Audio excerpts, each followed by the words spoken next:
प्रश्नावली 6.1 और इसमें हम पिछले क्लास में पढ़ चुके हैं संख्या के बारे में और उसी संख्या के आधार पर ये पूरा चैप्टर बनेगा। तो आइए इसके पहले सवाल को हल करते हैं। निकाल लेंगे किताब प्रश्नावली 6.1 क्वेश्चन नंबर 1 हल कीजिए। पहला सवाल क्या है? हल करने का अर्थ है कि सॉल्व करना है, इसको बनाना है। सवाल है 24x लेस देन 100।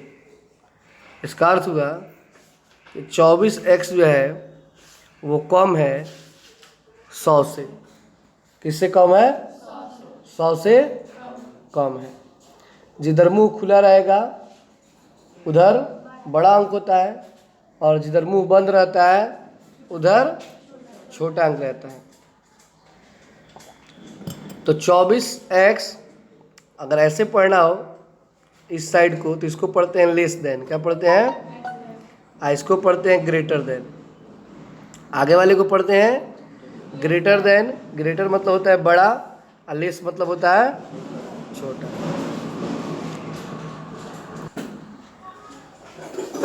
तो आपको सबसे पहले x का मान निकालना है। किसका मान निकालना है? x का। और x का मान निकालने के बाद से आपको इन दो सवालों को बनाना है। पहला है कि x एक प्राकृत संख्या है। एक कौन संख्या है जी? और दूसरा है कि x एक पूर्णांक है। ठीक है ना? तो चलिए सबसे पहले हम x का मान निकाल देते हैं और उसके बाद इन दोनों का मान कैसे निकलेगा उसके बारे में बताते हैं। ठीक है? यहाँ पे आप देखोगे 24x लेस देन 100। जैसे कि आपको ये समझना है ना कि ये लेस देन ग्रेटर देन कुछ भी हो ना, मन में रख लो कि ये बराबर है। मन में रखना है कि क्या है, मतलब कि 24x बराबर 100 ऐसे समझना मन ही मन। 24 गुणा में तो कहाँ जाएगा? कोई भी अंक अगर गुणा में तो कहाँ जाता है? अब इसे कटाएंगे तो 100/24 है। तो किसके पढ़ा में 100 आएगा, किसके पढ़ा में 24 आएगा? तो अगर हम कटाएं तो सबसे पहले 4 के पढ़ा में 100 आता है। 25 चौका और 4 छक 24। तो ऊपर 25 मर्त में, नीचे 6 मर्त में। तो x का मान कितना आ गया? 25/6। ये हमारा x का मान हो गया। ठीक है? अब इसमें ये बनाना है इसका एक नंबर। इसका एक नंबर कह रहा है कि x एक प्राकृत संख्या है, मतलब कि x के उस मान को लिखो जो प्राकृत संख्या हो। कौन संख्या हो? प्राकृत संख्या के बारे में बताया गया कि वह संख्या जहाँ से एक से शुरू होती है, मतलब गिनती को क्या बोलते हैं? प्राकृत संख्या बोलते हैं। तो आपको लिखना है कि x का जो मान है वो 25/6 से छोटा होना चाहिए। 25/6 से छोटा होना चाहिए और प्राकृत संख्या होना चाहिए। छोटा भी होना चाहिए और प्राकृत संख्या भी होना चाहिए। तो हम 6 से 25 में भाग देंगे, क्योंकि 25/6 कहा जाए तो इससे आप लोगों को कन्फर्म नहीं हो रहा कि कहाँ से स्टार्ट करें। तो पहले तो बटा को हटाने की कोशिश करते हैं। तो बटा तभी हटेगा जो 25/6 है। तो हम 6 से भाग देते किस में? 25 में। तो 6 चौका 1 बचा, यहाँ पे दशमलव, तो यहाँ पे 0। 6 कम 10 में से 6 गया 4, 6 1 36। 40 में से 36 जाएगा, वो कभी कटने वाला नहीं है। ठीक है ना? बात यही है कि ये जो मान है 25/6 वो 4.16 कुछ आएगा। मतलब ये जो अंक है 4.16 ये 4 से अधिक है कि कम है? 4.16 4 से कम बा कि 4 से अधिका बा? 4 से अधिका बा। अरे 4 तो पहले से बढ़ले बा, एमे 0.16 भी तो बढ़ल बा। तो ई का हो गया? थोड़ा सा भी अधिक होल, यानी कि अरे 4 रुपये में 4.25 रुपये में कौन बढ़ोला? 4.25 रुपये में बढ़ोई। थोड़ा सा ही बड़ा हो गया, मतलब कि वो बड़ा हो गया। तो यहाँ पे आपका 4.16 जो है वो 4 से अधिक है। 4 से क्या है? अधिक है। और आपको उन सभी प्राकृत संख्याओं को लिखना है जो इससे कम हो, 4.16 से कम हो। क्यों कम? कम क्यों कह रहा है? क्योंकि इधर चिन्ह जो लगा है छोटा का लगा है, इधर जो चिन्ह है वो किसका चिन्ह है? अगर मान लीजिए ऐसे होता तो हम 4.16 के बड़े अंक को लिखते। किसको लिखते? जैसे 4, तो 4 से बड़ा क्या आता? 5 आता। 5 से बड़ा क्या आता? 7, 8, 9, 10, 11, 12, 13 करके बहुत सारे अंक हैं। कब? जब ऐसा होता। लेकिन यहाँ पे ऐसी बात नहीं है, उल्टा है। आपको लिखना है छोटा अंक, तो 4.16 से छोटा अंक कौन होगा? 4 होगा। 4 में अब 4.16 में छोटा कौन होगा? 4 होगा ना। 4 से छोटा कौन होगा? 3 से छोटा कौन होगा? और 2 से छोटा? अब 1 से नीचे प्राकृत संख्या होता है। ये भी ध्यान रखना है कि प्राकृत संख्या हो, ये भी ध्यान रखना है कि क्या हो। तो x का मान निकालना है, उसके बाद देखना है कि छोटा अंक लिखना है कि बड़ा अंक लिखना है, और कौन लिखना है, प्राकृत लिखना है कि पूर्ण लिखना है कि पूर्णांक लिखना है, ये चीज़ का ध्यान रखना है। तो ये आपका 1 का 1 नंबर हुआ। जैसा कि 1 का 2 नंबर है, 1 पूर्णांक है। क्या है?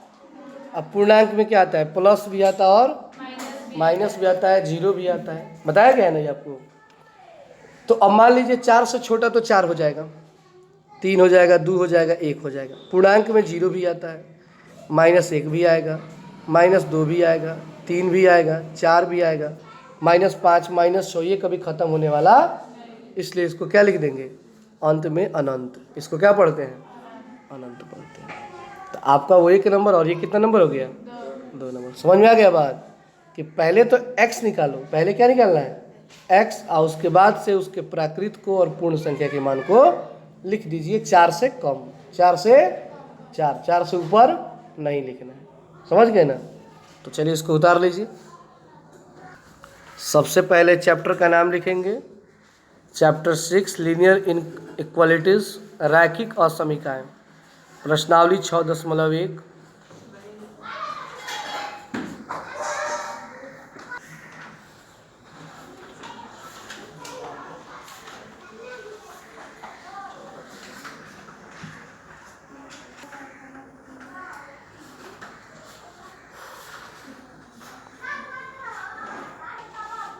आइए इसके क्वेश्चन नंबर 2 को समझा जाए। इसको भी हल करना है उसी तरह। -12x और बड़ा है किससे? 23 से। तो -12 गुणा है, तो गुणा में है तो कहाँ जाएगा? तो x का मान आपका आ गया -30 बटा, कटा देंगे तो 6 बचे, और 6 दूना तो -5 बटा 5 बटा 2 का अर्थ होता है 5 का आधा। 5 का आधा कितना होता है? 2.5 होता है। 2.5। 2.5 जो होता है वो 2 से बड़ा होता है, 3 से छोटा होता है। 2.5 रुपया 2 रुपये से क्या होता है? और 3 रुपये से। पहला सवाल पूछ रहा है x एक प्राकृत संख्या। x क्या है? तो बताइए कि x का मान आपके पास है -2.5, और x जो है वो माइनस में है। तो क्या प्राकृत संख्या माइनस में होता है? प्राकृत संख्या माइनस में होता है? तो लिखेंगे कोई भी प्राकृत संख्या। क्यों नहीं है? क्योंकि x का मान किस में आया है? माइनस में। दूसरा है x पूर्णांक है, यानी उन पूर्णांकों को लिखना है जो 2.5 से बड़े हो। 2.5 से क्या हो? -2.5 से बड़ा। तो -2.5 से बड़ा क्या होगा? माइनस में अंक उल्टा होता है, 2 से बड़ा 1 होता है। 2 से बड़ा कौन होता है? ये नहीं कि 2 से बड़ा 3 होगा। अगर आपसे पूछा जाए कि -2 और -3 में बड़ा कौन है, तो आप कहेंगे -2, क्योंकि इसमें छोटा अंक बड़ा होता है, बड़ा अंक छोटा था। कब? जब माइनस में हो तब। इस बात का ध्यान रखिएगा, अक्सर लोग गलती कर देते हैं। तो 2.5 से बड़ा होगा -2, कौन होगा? फिर -2 से बड़ा होगा -3/2 का अर्थ होगा 3 का आधा। 3 का आधा कितना होता है? 1.5 होता है, 1.5। तो 1.5 रुपया 2 रुपये में बड़ा कौन है? 2 रुपया है, लेकिन माइनस में है तो 1.5 क्या है? बड़ा है। 1.5 रुपये से बड़ा है 1 रुपया, 1 रुपये से बड़ा है -8 है ना, मतलब वही -1/2। उससे बड़ा है 0, 0 से बड़ा है 1 2 3, आई 3 4 5 6 7, ये कभी खत्म होने वाला, तो लिख देंगे अनंत। क्या लिख देंगे? अनंत लिख देंगे। समझ गए बात को? इसी तरह आप 3 नंबर को ही बनाएंगे। 5x - 3 < 7, यानी कि 5x - 3 जो है वो 7 से छोटा है। 7 से क्या है? छोटा है। तो माइनस में 3 है, बराबर किधर भेजेंगे तो प्लस में 3 हो जाएगा ना। और 7 गुणा 3 को क्या होता है? ये 5 गुणा में तो कहाँ जाएगा? कटाएंगे तो 5 दूना, तो x का मान कितना आ गया? 2 आ गया ना। अब लिखना है, पहला पूछ रहा है पूर्णांक लिखिए। क्या लिखिए? पूर्णांक। और दूसरा लिखना है x एक वास्तविक, तो पूर्णांक, ताकि 2 से x का जो मान है ऐसे है, 2 से छोटा पूर्णांक, 2 से, तो 2 से छोटा क्या होता है बताइए? 2 से 1 होगा, 1 से 0 से -1 से -2 से, क्योंकि पूर्णांक में माइनस भी आता है और इसका कोई अंत होगा जी, तो क्या लगा देंगे? अनंत। क्या लगा देंगे? अनंत। समझ रहे हो ना बात को? और इसी तरह इसका दूसरा पूछ रहा है कि x एक वास्तविक संख्या है। x क्या है? एक वास्तविक संख्या। वास्तविक संख्या में परिमेय संख्या और अपरिमेय संख्या दोनों आता है। जब आप लोगों को पहले दिन के क्लास में बताया गया होगा, तो उस दिन इस बात को बताया गया होगा कि वास्तविक संख्या को अगर परिभाषित करना हो तो हम कहेंगे कि परिमेय संख्या और अपरिमेय संख्या को आपस में मिला दिया जाए तो बनता है वास्तविक संख्या। परिमेय संख्या में रूट होता है, अपरिमेय संख्या में रूट होता है और परिमेय संख्या में रूट नहीं होता है। ठीक है ना? तो अब आपको 2 से छोटा परिमेय संख्या क्या क्या होगा? तो मान लीजिए 2 से छोटा परिमेय संख्या 0 होगा। क्या होगा? 1 हो जाएगा, -3 हो जाएगा, √3 हो जाएगा, क्योंकि √3 का मान होता है 1.732, 1.73, और ये 2 से छोटा है। 2 से क्या है? छोटा है। फिर 2/3 हो जाएगा। इसी तरह कुछ अंक बटा में या कुछ अंक रूट में लगा देंगे तो वो क्या अंक बन जाएगा? वास्तविक बनेगा। और एक बात का और ध्यान रखना है कि 2 से बड़ा ना हो जाए। ये नहीं कि आप बटा में रखना ही है तो आप 7/2 नहीं रखोगे। 7/2, क्योंकि 7 का आधा कितना होता है? 3.5। ये 2 से कम है कि 2 से ज़्यादा है? ज़्यादा नहीं जाना चाहिए, 2 से कम रहना चाहिए। इस तरह आपको अपने मन से एग्जाम्पल रखना है। फिर 4 नंबर उसी तरह हल करना है सेम। 3x + 8 बड़ा है किससे? 2 से। तो प्लस में 8 है, बराबर किधर आएगा? तो 2 से 8 घटाएंगे तो माइनस, 3 गुणा में है तो कहाँ जाएगा? कटा दिए 3 दूना, तो x का मान क्या आ गया? अब x का मान -2 से बड़ा रखना है। x का मान -2 से, तो -2 से बड़ा होता है -1, 0 1 2 3 4 5 6 है, यही ना होगा? तो पूर्णांक में वही हो जाएगा, -1 0 1 2 3, कहाँ तक? अवास्तविक संख्या में -2 से -1 0 1 2, मन कर दो रूट में कुछ लगा दो, √3 √5 √7। तो इस तरह आपका कितना सवाल बन गया जी? 4 सवाल बन गया। और 1 से लेकर 4 तक एक ही जैसे सवाल थे। उसके बाद से थोड़ा सा टाइप चेंज हो जाएगा। तो चलिए इसको उतार लीजिए।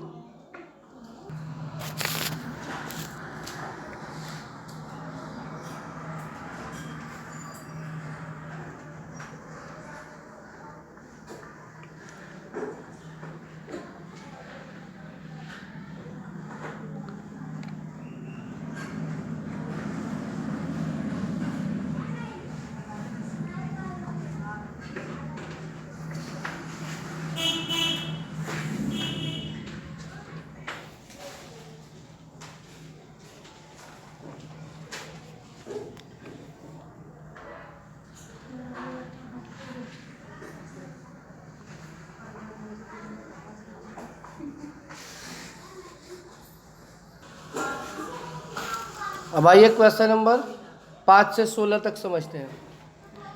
प्रश्न है कि निम्नलिखित प्रश्न 5 से 16 तक वास्तविक संख्या x के लिए हल ज्ञात कीजिए। मतलब केवल x का मान निकालना है। किसका मान निकालना है? पूरा का पूरा चैप्टर केवल किसका मान निकालना है जी? x का। देखिए हम 5 नंबर बताएंगे और उसी के आधार पे आप लोग घर से 6 नंबर, 7 नंबर और 8 नंबर बना के लाइएगा। 6, 7 आगे बने तो और अच्छा है, बट 6, 7, 8 जरूर बन जाएगा। उसे आप लोग ही बनाएंगे, उसे हम नहीं बताएंगे। 5 नंबर समझ लीजिए।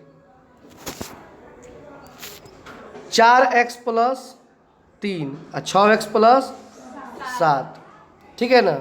सबसे पहले देखिए क्या करेंगे, जितना x वाला होगा ना सबको एक जगह कर देंगे, मतलब कि LHS में बाएं पक्ष में, और जितना अंक होगा ना मतलब जिसमें x ना हो उसको उस साइड भेज देंगे, मतलब कि दाएं पक्ष में। सबसे पहले यही काम करेंगे सब सवाल में।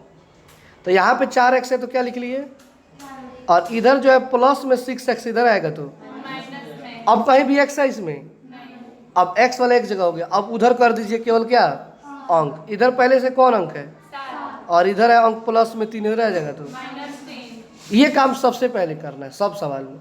उसके बाद 4 को x में से 6 को x कभी घटेगा नहीं, कभी घटेगा जी? क्योंकि 4 बड़ा छोटा अंक है और 6 तो किस में आएगा आंसर इसका? -2x। और 7 में से 3 घटाएंगे तो -2 गुणा में, तो बताइए कहाँ जाएगा? बोलिए, तो 2 दूना x का मान कितना आ गया? बन गया। इसी तरह आप लोग ये 3, 6, 7 और 8 बना के लाएंगे, ठीक है ना। तो चलिए उतार लीजिए 5 नंबर, और बाकी सवाल हम लोग कल पढ़ेंगे।